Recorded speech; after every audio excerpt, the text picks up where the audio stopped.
2013 was an eventful year in Burma.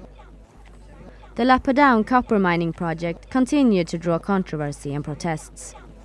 Once again, tensions peak at the Lapadang mining project after officials begin fencing off farmland that falls within the project zone. Locals here have been refusing compensation for land that was taken from them by the mining company.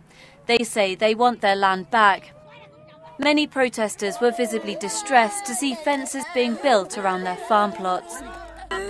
A commission was set up, headed by Aung San Suu Kyi, to investigate mining operations. The commission suggested the project should continue, and locals were incensed.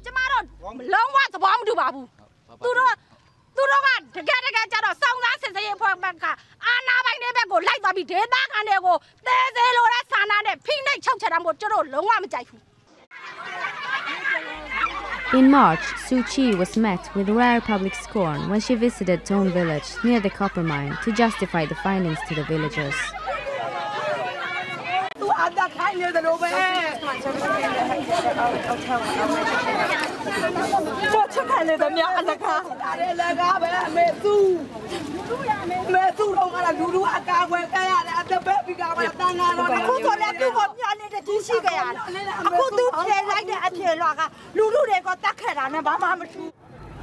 Also in March, anti-Muslim violence raged through the town of Mektila in Mandalay region. 40 people were killed and 12,000 were made homeless when mobs tore through the town, burning houses, shops and mosques. In horrifying scenes, several Muslims were lynched in the street. At least 13 people are dead and 20 more wounded after violent clashes continue for a third day in central Burma. Police say riots erupted in Mektila on Wednesday after an argument between a Buddhist couple and the Muslim owners of a gold shop escalated into a riot involving hundreds of people. Bodies were left burning in the street and many houses and mosques were destroyed.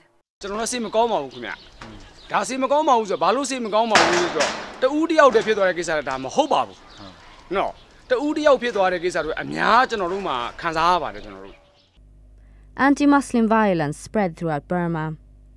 Out of these riots, an ultra-Buddhist nationalist movement called 969 emerged, headed by monk U Wiratu, and began spreading their campaign of intolerance throughout the country. This striking multicolored logo of the 969 movement has become a familiar sight across Burma. Outspoken Buddhist monk Wiratu is the face of this movement, which preaches extremist and anti-Muslim views. Local people displaying the 969 image connect the symbol with the spreading anti-Muslim sentiment.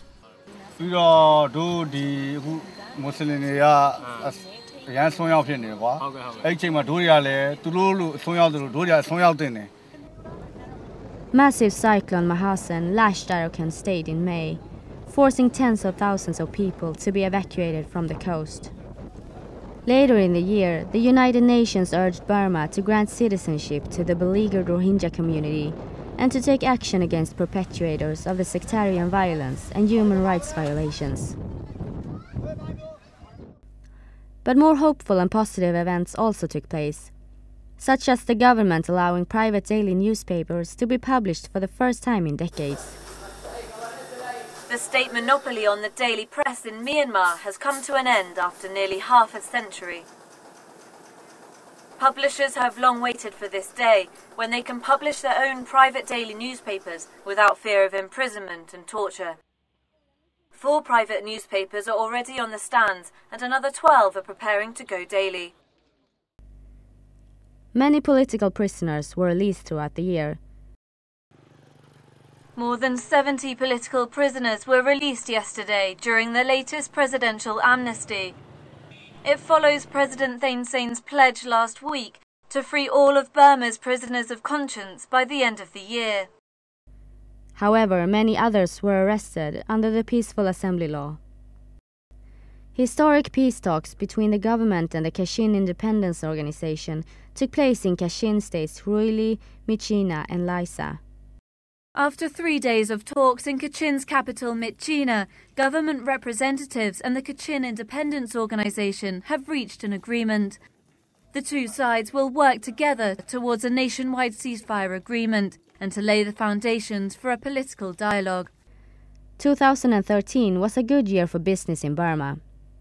Several foreign companies, such as Coca-Cola, started operations in the country for the first time. And Norwegian company Telenor and Qatari-based Ooredoo were granted the 2 foreign telecoms licenses. Telenor has worked in a lot of challenging markets for a number of years, and we have zero tolerance for corruption. It's extremely important for us that we have good business practices, and we intend to follow that in Myanmar as well.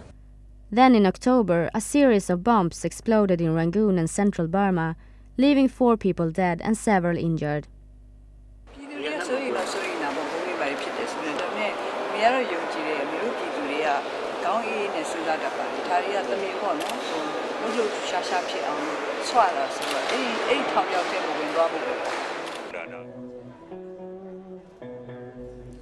In November, Tanya Mong became the first Burmese transgender person ever to take part in the annual Miss International Queen Beauty pageant. At the beginning of my changes, my family had very big problem with me, and also I have to fight every difficulty to get my rights, and also it's a very hard life to face this situation. But now more people more acceptable, and they're proud of me who I am. And in December, Burma had the honor of hosting the SEA Games for the first time since 1969.